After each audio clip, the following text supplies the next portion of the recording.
On today's episode, we're going to go over a technique on how to make the law of attraction actually work for you.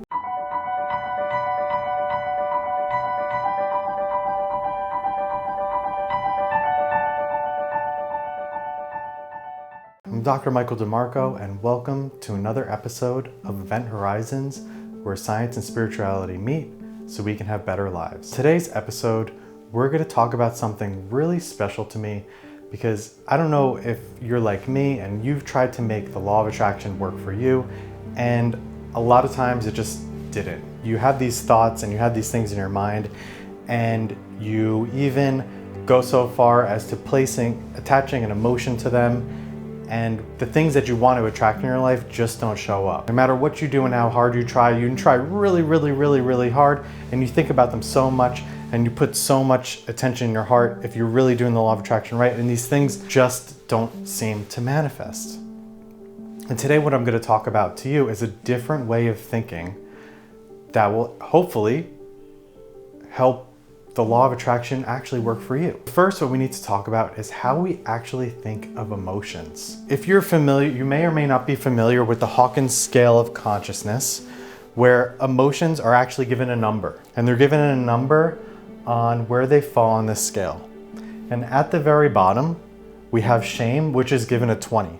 And when we're in shame and when we're in fear, when we're in these lower emotions, it's really hard to manifest good things in our life. This is the scale shows us where we're actually aligning with in our life. When we talk about alignment, this is where we're aligning with. Now, when we think of emotions, when we think of things like fear, shame, desire, even love, even higher ones like peace and love and enlightenment and acceptance, talking about those emotions and saying those words actually bring up an emotional feeling in our body. One of the keys to doing this is taking away that feeling, because when we have that feeling, what we're doing, we're placing too much importance on that feeling. And when we think about not having something, we actually start attracting the thing that we don't want to have. Because when we think about the thing that we don't want to have, we actually start aligning with the vibration of whatever emotion it is that we don't want to have, because we're thinking about not having it. So in our body actually starts experiencing that emotion.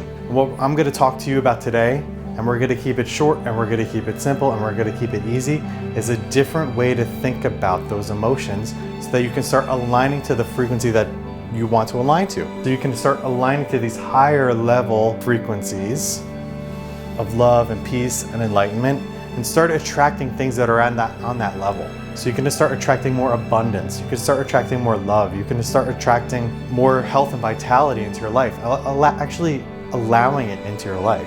Because what you're doing when you're on these lower emotional scales, these lower emotions of shame, fear, desire, anger, even courage is low, you're aligning with these lower vibrational frequencies and you're attracting things that are not desirable in your life. I'm gonna make this a lot more clear in a second, so just bear with me, stay till the end of the video. I'm gonna make this so much, what we're gonna say and how we're gonna think about this is gonna make it so much more clear for you. It's gonna give you so much clarity on why and how to make this work for you, why it isn't working, and how to actually make it work for you. When we talk about the law of attraction and we talk about these things, people tend to think of them as more esoteric, more woo-woo, if you will. And when we think about things in that way, it becomes unreal to most of us. Well, me personally. When I thought about it in that way, when I think about it just on emotions and everything's kind of out in the air and formless, it wasn't real to me.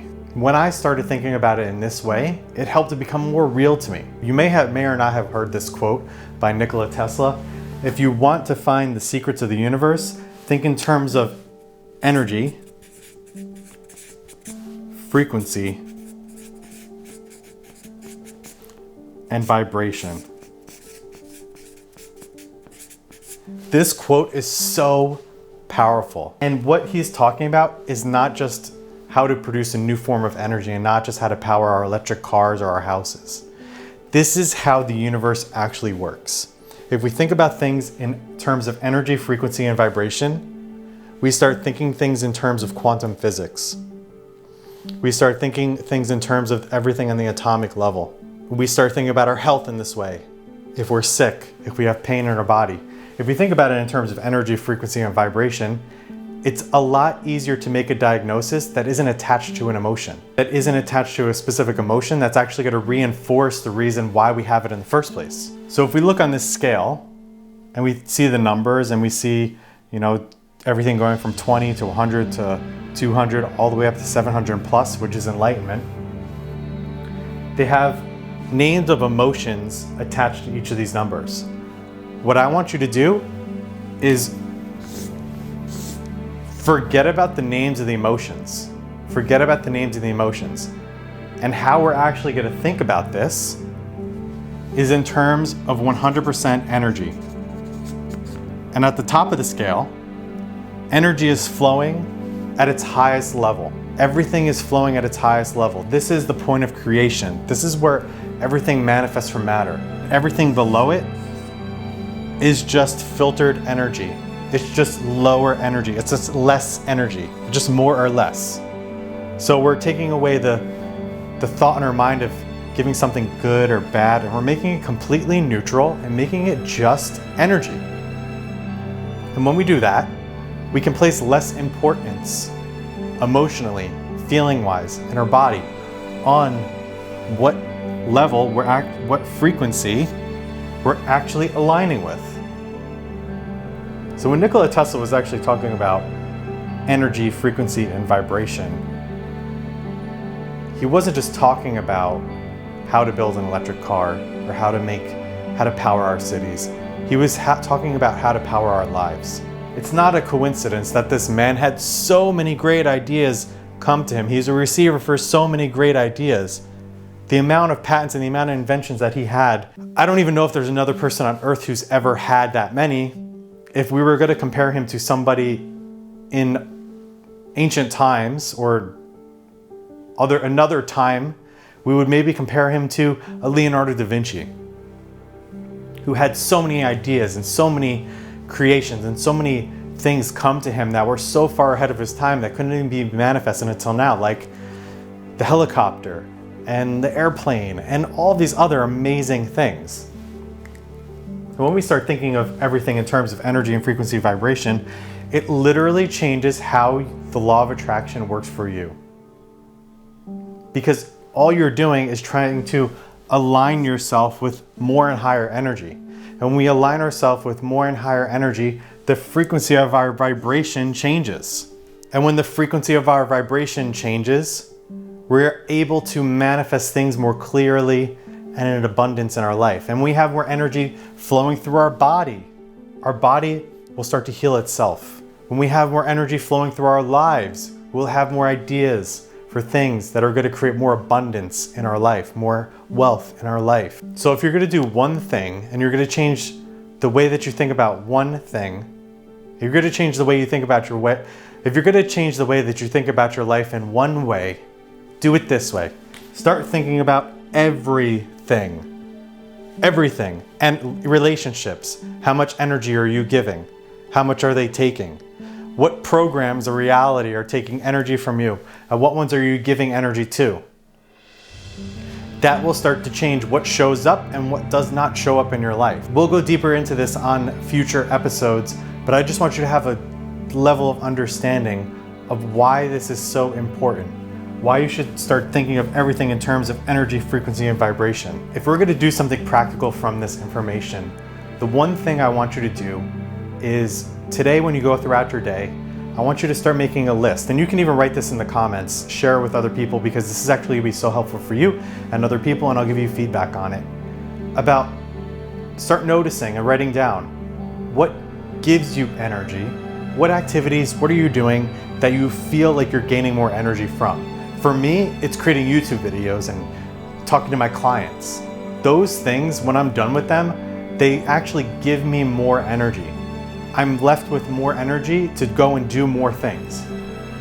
Whereas other things, you'll start to feel drained, and those things will be taking your energy. Those are programs, those are paradigms that need your energy to live, and they're taking your energy. There are things out there in society that are going to be taking your energy. There are people that are going to be taking your energy that are wrapped up in these programs. Start noticing them. And when you start thinking them in terms of energy, frequency, and vibration, you can stop giving your energy to them. And you can start directing your energy to the things that actually give you more energy. And this will literally change your life.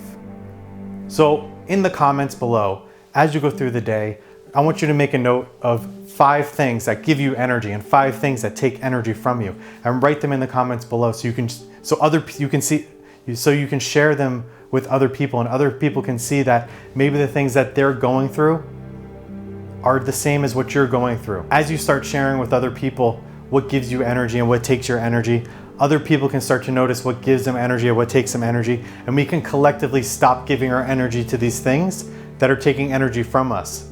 And as we do that, as more and more people do that, the world will start to change. First, our lives will change on an individual level, and then collectively, the collective consciousness that is creating reality will start to change. Thank you for joining me on this episode of Event Horizons. If you have any questions, please leave them in the comments below. Don't forget to like the video and subscribe to my channel. I really appreciate your support. I love you, and I hope to see you on the next video. Peace.